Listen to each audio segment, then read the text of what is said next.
महाराष्ट्र की राजनीति में आखिर ये नया बवंडर क्यों उठ खड़ा हुआ है। दरअसल महाराष्ट्र में 75 माइनॉरिटी स्कूलों को एक ही दिन सर्टिफिकेट जारी होने का मामला अब सियासी तूफान बन चुका है। सवाल यह है कि जब राज्य में शोक था और दफ्तर बंद थे, तब ये सर्टिफिकेट कैसे जारी कर दिए गए। मुख्यमंत्री देवेंद्र फडणवीस ने सख्त कार्रवाई के संकेत दिए हैं। बीजेपी से साजिश बता रही है और जांच एसआईटी से कराने की बात कर रही है। देखिए रिपोर्ट।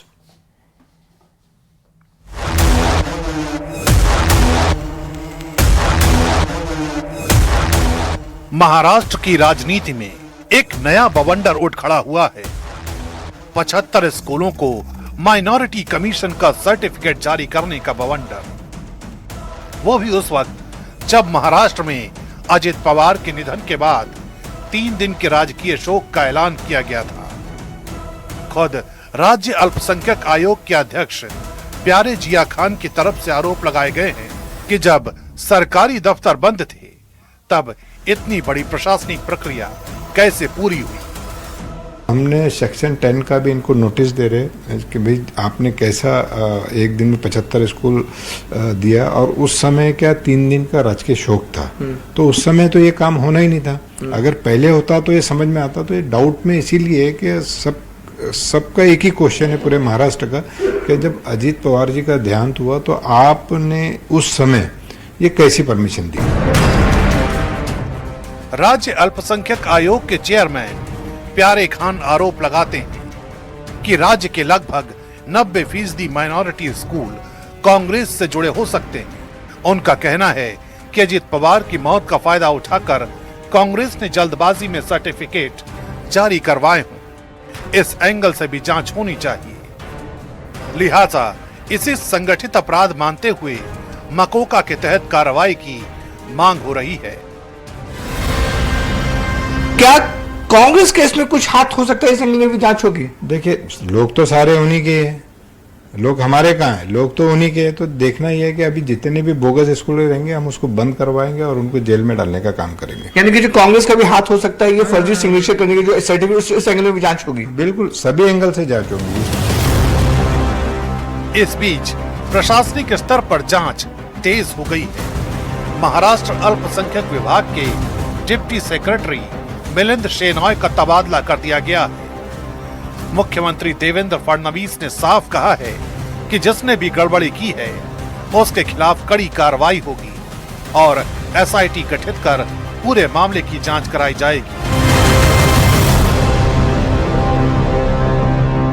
याच्यामध्ये ज्यांनी कोणी गडबड केली असेल त्यांच्यावर कारवाई होईल।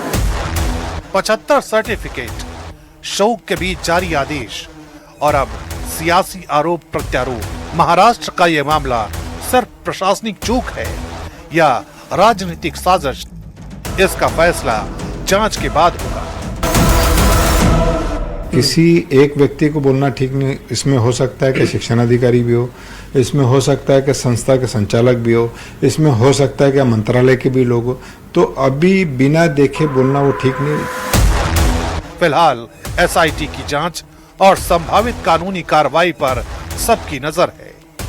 आने वाले दिनों में यह मुद्दा राज्य की राजनीति में बड़ा मोड़ ला सकता है।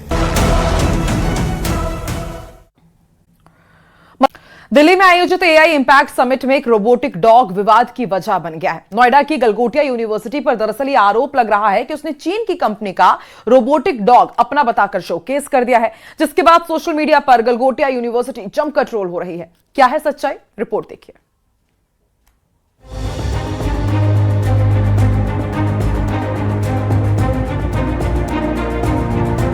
दिल्ली में आयोजित एआई इंपैक्ट समिट में एक रोबोटिक डॉग विवाद की वजह बन गया। गलगोटिया यूनिवर्सिटी पर आरोप लगा कि उसने चीन की कंपनी का रोबोटिक डॉग अपना बताकर शोकेस किया। सोशल मीडिया पर वायरल एक वीडियो में यूनिवर्सिटी के प्रतिनिधि रोबोट को अपना बताते हुए दिखाई दिए। इसके बाद सवाल उठे और फिर शुरू हुआ ट्रोलिंग का दौर। लेकिन फिर पता चला कि जिस रोबोटिक डॉग को लेकर दावा किया जा रहा है वो असल में चीन की कंपनी यूनिट्री का GO2 मॉडल है, जिसे ऑनलाइन तक खरीदा जा सकता है। और फिर क्या था, विवाद बढ़ता चला गया। रोबोटिक डॉग को लेकर गलगोटिया यूनिवर्सिटी ने दावा किया कि ये स्वदेशी है, जिसके बाद चीन से रोबोटिक डॉग खरीदने के आरोप लगे। हालांकि बाद में यूनिवर्सिटी ने अपना बयान बदल लिया और उसे चीनी कंपनी का बताया। अब यूनिवर्सिटी की तरफ से सफाई आ रही है। उनके मुताबिक उन्होंने ये रोबोट चीन की फर्म से खरीदा है और उसके प्रदर्शन का मकसद सिर्फ स्टूडेंट्स को एडवांस टेक्नोलॉजी सिखाना था। ये हम आपको एक्सप्लेन कर सकते हैं, हाँ वो हम आपको एक्सप्लेन कर सकते हैं कि कहाँ थोड़ी सी चूक हुई है। Sir your 6 can be my 9। मैं जो कहना चाहती हूँ शायद मैं बहुत अच्छे से कह नहीं पाई, समय के अभाव के कारण या आसपास के बज और शोर के कारण, और आप जो समझना चाहते हैं शायद आपने उसमें पूरा धैर्य नहीं दिया उसको ठीक तरह से समझने का। गलगोटिया यूनिवर्सिटी एक बहुत रिस्पॉन्सिबल शिक्षण संस्थान है। हमारी QS रैंकिंग्स अगर आप देखेंगे तो वो सिर्फ क्वालिटी एजुकेशन पे नहीं, हमारी लेगेसी और वैल्यू सिस्टम पे भी है। तो हम एक एकेडमिक इंस्टीट्यूशन है, हम बहुत रिस्पॉन्सिबल इंस्टीट्यूशन है। हमने ये कभी क्लेम नहीं किया कि हमने कुछ मैन्युफैक्चर किया है। यूनिवर्सिटी ने इस रोबोट को ओरियन नाम दिया। दरअसल यूनिट्री जियो 2 चीन की यूनिट्री रोबोटिक्स कंपनी का बनाया हुआ AI पावर्ड रोबोटिक डॉग है, जो अपनी फुर्ती और एडवांस सेंसर्स के लिए मशहूर है। इसमें 4D LIDAR तकनीक का इस्तेमाल हुआ है, जिसकी मदद से ये सीढ़ियां उबड़-खाबड़ रास्तों पर चलने और अपने रास्ते में आने वाली बाधाओं को पकड़ लेता है। लगभग 2 से 3 लाख रुपए की कीमत वाला ये रोबोट वॉइस कमांड पर भी काम करता है। टेक्निकल रिसर्च और शिक्षा के क्षेत्र में इस्तेमाल किया जाता है। गलगोटिया यूनिवर्सिटी की तरफ से ये भी बताया गया था कि AI के क्षेत्र में 350 करोड़ रुपए का निवेश किया जा रहा है। चीनी रोबोटिक डॉग को अपना बताने पर यूनिवर्सिटी विवादों के घेरे में आ गई। वहीं अब डैमेज कंट्रोल किया जा रहा है। Bureau report news 18 UP Uttarakhand. Haryana के नूह में एक सामाजिक पंचायत में ऐसे फैसले लिए गए हैं जिसकी इलाके में चर्चा हो रही है। डीजे बजाने वालों से निकाह पढ़ने पर पाबंदी से लेकर रात 10 बजे के बाद दुकान बंद रखने के लिए जैसे नियम लिए गए हैं। फैसले यहां पर तय कर दिए गए हैं और भारी जुर्माना भी तय किया गया है। क्या है पूरा मामला, इस रिपोर्ट में देखिए।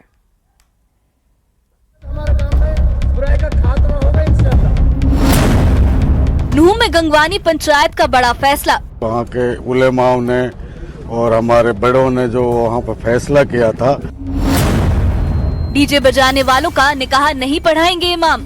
रात 10 बजे के बाद दुकान खुली तो लगेगा 21,000 जुर्माना। डीजे लेकर जाए उसका निकाह लड़की का नहीं पढ़ाया जाएगा। हरियाणा के नूह जिले में चौधर क्षेत्र के गंगवानी गांव में सामाजिक पंचायत आयोजित की गई। बैठक का मकसद गांव में बढ़ती सामाजिक बुराइयों पर रोक लगाने के लिए नियम तय करना था। उटावड़ गांव में हुई हालिया महापंचायत के बाद यहां कई सख्त फैसले लिए गए हैं। पंचायत ने तय किया कि गांव में डीजे बजाने वाले व्यक्ति का निकाह इमाम नहीं पढ़ाएंगे।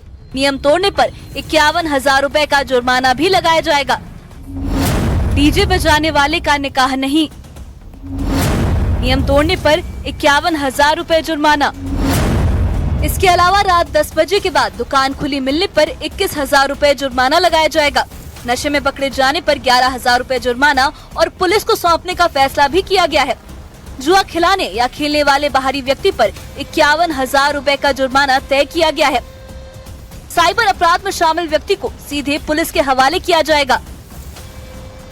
सबसे पहला मुद्दा जो है दहेज का है कि भाई हम जो है ब्याह शादियों में बहुत ज़्यादा पैसा खर्च कर रहे हैं, जो लड़की का हिस्सा है उसको नहीं देते। अब हमने ये तय किया है बिरादरी में कि हम जो है किसी से ना दहेज लेंगे ना दहेज देंगे। जो डीजे बजाएगा बारात में और जो डीजे ले जाएगा उसको जो है सामाजिक बहिष्कार किया जाएगा। और ख़ास तौर पर सभी उलेमा यहाँ बुलाए गए थे। उलेमाओं को ये निर्देश दिए गए थे कि जो भी भाई डीजे लेकर आया डीजे लेकर जाए उसका निकाह लड़की का नहीं पढ़ाया जाएगा। गांव में जो पंचायत की है ना वो उसी को फॉलो किया। जो उटावड़ मोड़ पर जो पंचायत हुई है ना वहाँ पे जो प्रस्ताव जो हुआ है वो सेम उसी के मतलब जो है ना उसी को फॉलो किया और उसी के मतलब नक्शे कदम चल करके ये सारी बातें हमने मतलब जो है ना अपनाई हैं। पंचायत ने सामाजिक परंपराओं में भी बदलाव का फैसला लिया है। पंचायत के मुताबिक शादी में मेहमानों की संख्या 30 से 50 तक ही सीमित रहेगी। गौकशी या गौ तस्करी में शामिल व्यक्ति को पुलिस को सौंपने और अपराधी की सिफारिश करने पर 21,000 रुपए जुर्माना का फैसला लिया गया है। इन सभी नियमों को लागू कराने के लिए एक कमेटी भी बनाई गई है।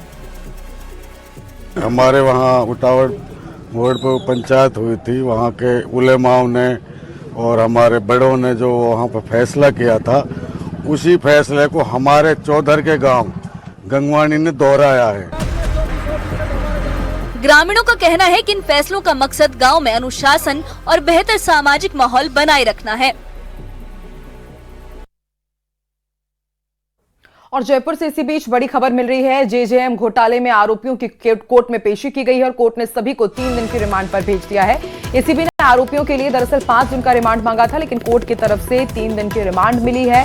कुल 9 आरोपियों को कोर्ट में पेश किया गया था। कल हमने देखा कि ताबड़तोड़ कार्रवाई की गई और अब एसीबी ने आज जब आरोपियों को कोर्ट में पेश किया है तो 5 दिन की रिमांड मांगी गई थी, लेकिन कोर्ट ने 3 दिन की रिमांड दे दी है। अब इन तमाम आरोपियों से पूछताछ होगी और फिर देखने वाली बात होगी कि इस पूरे घोटाले से जुड़े हुए क्या अहम खुलासे होते हैं और उसके बाद और कितने लोगों पर गाज गिरेगी। तो जल जीवन मिशन से जुड़ा हुआ ये बड़ा अपडेट हम आपको बता रहे हैं। 900 करोड़ से ज्यादा का ये घोटाला, और हमने आपको जानकारी दी थी कि कल ताबड़तोड़ कार्रवाई की गई है, कई जगह दबिश दी गई है, कई लोगों को हिरासत में लेकर के पूछताछ भी की गई। और ये ताजा अपडेट आपको दे दे, कोर्ट ने 3 दिन की रिमांड दी है और 9 आरोपियों को कुल यहां पर पेश किया गया था। सभी को 3 दिन के रिमांड पर भेज दिया गया है। इन तमाम आरोपियों से पूछताछ होगी। कोर्ट ने 3 दिन की रिमांड दी है, 5 दिन की रिमांड मांगी गई थी एसीबी की तरफ से। एसीबी ने आज आरोपियों को कोर्ट में पेश किया है। तो एक तरफ एसीबी का ताबड़तोड़ एक्शन, दूसरी तरफ आज 3 दिन की रिमांड मिल चुकी है। 9 आरोपियों को कोर्ट में पेश किया गया है। इन आरोपियों से पूछताछ होगी और फिर माना जा रहा है कि आने वाले दिनों में और भी कई बड़े खुलासे हो सकते हैं और भी कई लोग इस जांच की जद में आ सकते हैं।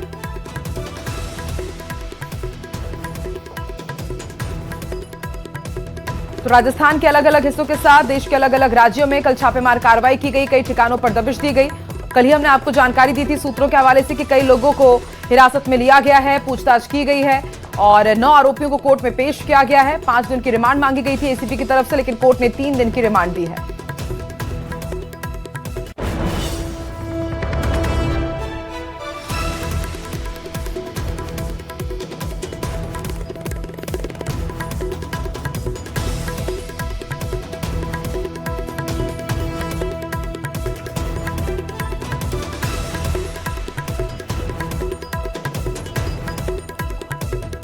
और इस वक्त हमारे साथ संवाददाता हितेंद्र शर्मा जुड़ चुके हैं जयपुर से। हितेंद्र, 3 दिन की रिमांड मिल चुकी है, क्या माना जाए कि आने वाले दिनों में जब इन आरोपियों से पूछताछ होगी तो क्या कोई दूसरे लोग भी इसकी जद में आ सकते हैं और भी कई बड़े खुलासे की उम्मीद? बिल्कुल, इसमें कोई शक नहीं है कि 3 दिन की रिमांड के बाद जो है कई तथ्य भरकर सामने आएंगे। उसके बाद जो है और भी कई लोग इस मामले में जो है दोषी पाए जा सकते हैं, जिन पर जो है एसीबी फिर से कार्रवाई कर सकती है, क्योंकि एसीबी ने जो है एसआईटी का गठन किया हुआ है और एसआईटी जो है स्पेशल इन्वेस्टिगेशन टीम वो लगातार जो है इसी धरपकड़ में माफ़ कीजिएगा जारी है। और इसके साथ साथ जो है ये जो 9 आरोपी हैं जिनको 3 दिन का पुलिस रिमांड दिया गया है, एसीबी का रिमांड दिया गया है, तो इनसे अभी पूछताछ होनी बाकी है। हालांकि एक आरोपी जो है उनको अभी फिर से जो है यहाँ जो है फिर से पेश किया जाएगा। अभी मध्य प्रदेश से उनको लेकर आया गया है और उसके बाद जो है उसके बाद ये मामला साफ हो पाएगा कि किस तरह से जो है जो दस्तावेज जो बनाए गए थे, जिनके जरिए जो है ये टेंडर हासिल किए गए थे, ये 950 करोड़ रुपए से ज़्यादा का जो है मामला है। और इसमें जो है जो टेंडर हासिल किए गए थे उसका 10वां आरोपी जो है, 9 आरोपियों को 3 दिन के पुलिस रिमांड पर भेजा जा चुका है। 10वां आरोपी मुकेश पाठक जो है उसको थोड़ी देर बाद जो है कुछ घंटों में पेश किया जाएगा। उसके बाद उसको भी ठीक है हितेंद्र, आप भी नजर बना के रखिएगा, ताजा अपडेट आपसे लेते रहेंगे। फिलहाल शुक्रिया पूरी जानकारी के लिए। केंद्रीय कृषि मंत्री शिवराज सिंह चौहान ने राहुल गांधी पर तीखा हमला बोला है। शिवराज सिंह चौहान ने राहुल गांधी के द्वारा अमेरिका के साथ ट्रेड डील पर राहुल गांधी की तरफ से दिए जा रहे बयान पर निशाना साधा। शिवराज सिंह चौहान ने कहा कि राहुल गांधी ट्रेड को लेकर किसानों और लोगों को गुमराह कर रहे हैं। राहुल गांधी ट्रेड डील को लेकर लोगों को झूठी जानकारी दे रहे हैं। शिवराज सिंह चौहान ने सोशल मीडिया पर पोस्ट कर पूछा कि राहुल गांधी विपक्ष के नेता है या फिर झूठों के नेता।